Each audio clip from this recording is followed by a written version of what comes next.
The sun had barely climbed above the horizon, casting long shadows across the sprawling acres of my ranch, when I first noticed the tension simmering in the air. It was a kind of tension that didn't announce itself with fanfare. It slinked in quietly, threading through the neatly trimmed hedges, bouncing off the freshly painted fences, and lingering like a heavy fog over the gravel driveway. I had always loved the quiet mornings here, the gentle rustling of leaves, the distant hum of tractors, the soft lowing of cows.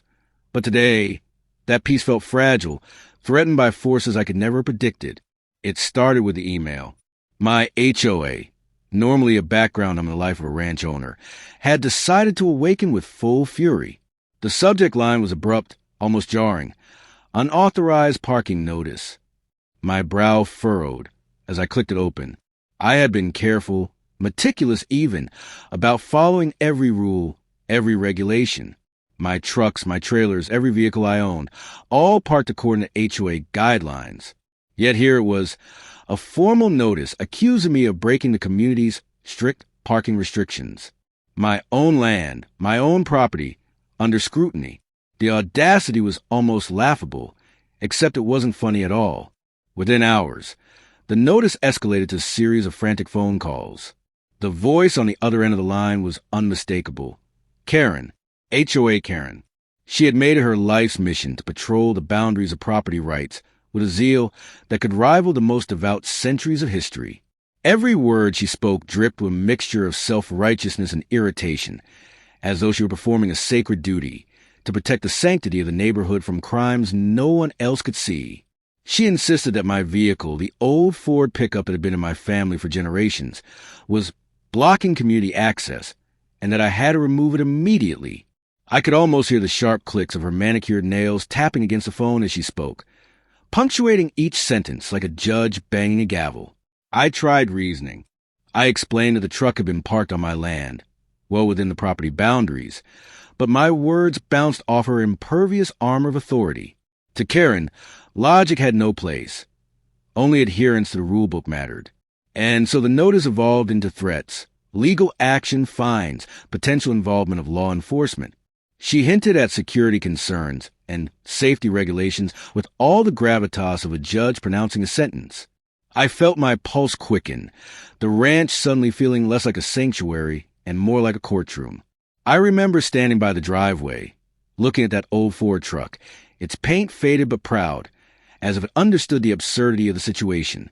A deep sense of frustration welled up inside me. Here I was, defending my own property against accusations that made no sense, against an enemy armed with nothing but paperwork and a relentless sense of moral superiority. I could see the stakes escalating, but nothing could prepare me for what came next. The knock at the door was firm, insistent. I wasn't expecting visitors at this hour. Opening it revealed the bright morning sun and a tall figure in uniform, the kind of uniform that carried authority without question. A sheriff. My stomach sank. This was it. The escalation Karen had threatened. She had actually called the cops. The scenario that had lived in my imagination as a distant what if was now unfolding before my eyes. I invited the sheriff in, my mind racing through the possible outcomes. Fines, warnings, maybe even arrest if things spiraled. But then I saw his face more clearly, the familiar set of eyes, the familiar jawline. My heart skipped. There was a pause in time, a crackling silence between the morning light and the tension in the air. The officer cleared his throat and, with professional nod, explained why he was there. And then it hit me, harder than the shock of the notice itself. This sheriff, standing in my doorway, was my son, my own child, grown into a man of authority, a man sworn to uphold the law.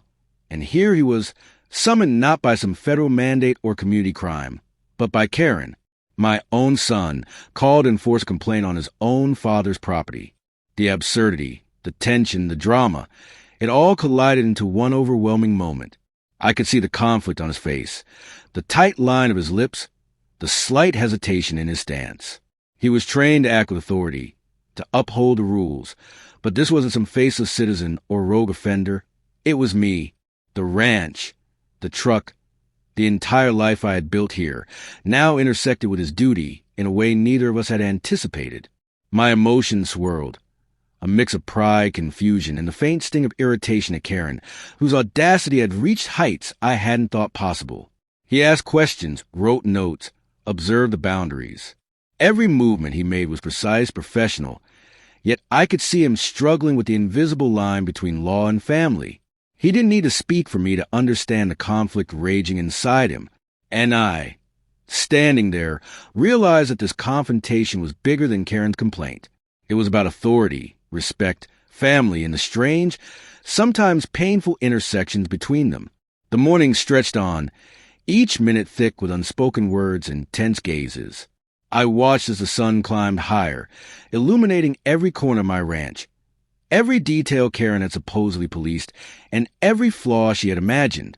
And yet, amid the tension, I could feel a strange clarity forming, a realization that this wasn't just a battle against HOA regulations or petty disputes.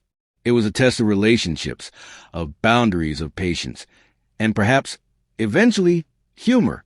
As the first chapter of this drama came to a close, I knew that what followed would be unpredictable. Karen, with her relentless pursuit of perceived justice, was waiting somewhere, no doubt crafting her next move. My son, caught in the crossfire of duty and loyalty, stood as both protector and adversary. And I, at the center of it all, had to navigate the absurdity, the indignity, and the strange, uncharted territory defending my own property from the community I had once trusted. The day was just beginning, but already the story had taken a turn I could never have imagined. And as the sun rose fully over the ranch, casting long shadows across the land, I knew one thing for certain. This was far from over. Next chapter, the real confrontation with Karen was about to begin.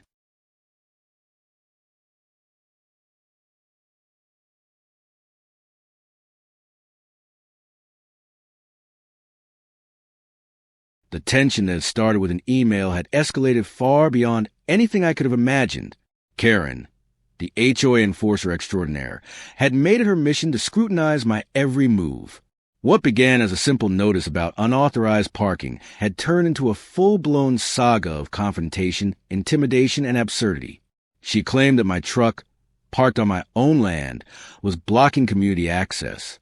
She had the audacity to summon law enforcement to enforce rules that made no sense. Rules designed to intimidate, control, and frustrate. But the universe had a strange sense of irony. The sheriff who arrived on my driveway was none other than my son. My own blood, trained, disciplined, sworn to uphold the law, now standing on my land to address Karen's complaints. For a brief, surreal moment, everything froze. The absurdity, the tension, the stakes, all collided into one overwhelming instant. Karen launched into her accusations, her voice sharp and insistent. Her clipboard shook slightly in her grip, evidence of the effort she poured into this imagined injustice. But my son, calm, collected, professional, countered every point with clarity, authority, and logic. The rules that had seemed so intimidating to me now served no purpose. He could see the truth. The truck was parked legally, my property boundaries were respected, and Karen's vendetta had no legal weight. Watching them interact, I realized this confrontation was about more than parking. It was a test of patience, boundaries, and family loyalty. My son had the law on his side, but he also had me, his father, standing beside him. Karen, for all her bravado, had no understanding of the bond she had disrupted. Each word she spoke carried diminishing power. Each gesture she made faltered against the combined presence of family and reason. Hours passed in a tense standoff. Karen's confidence cracked with every logical explanation, every factual observation. My son's unwavering professionalism highlighted her obsession, her need to control a situation that was never hers to control. Finally, the inevitable happened. Karen turned defeated and stormed away, the echo of her heels fading down the gravel driveway. The clipboard clutched in frustration. She disappeared from sight, leaving the ranch quiet once more. I walked across the property, the soft rustling of grass and the distant lowing of cattle filling the space where tension had lived. My son followed, and in his quiet presence, I felt an overwhelming sense of relief and pride. The battle was over. The absurdity had ended not with shouting or fury, but with reason, patience, and the unbreakable bond of family. As the sun set over the ranch, painting the sky with deep oranges and purples, I knew the victory was complete. Karen's obsession, her self-righteous crusade, had failed. The ranch, my legacy, and my peace had been restored. The truck, quiet and unbothered, stood as a symbol of endurance and rightful ownership. The story of HOA Karen would be retold. Of course, a cautionary tale of overreach and obsession. But here on my land, the real story was written. Of resilience, family, and the quiet, undeniable assertion of truth. The battle was over. The ranch was safe. And for the first time in days, I could breathe freely, knowing that no overzealous neighbor, no clipboard, no imagined authority could ever take what was mine. Peace had returned, the sun had set, and the saga, absurd and intense as it had been, had finally reached its rightful conclusion.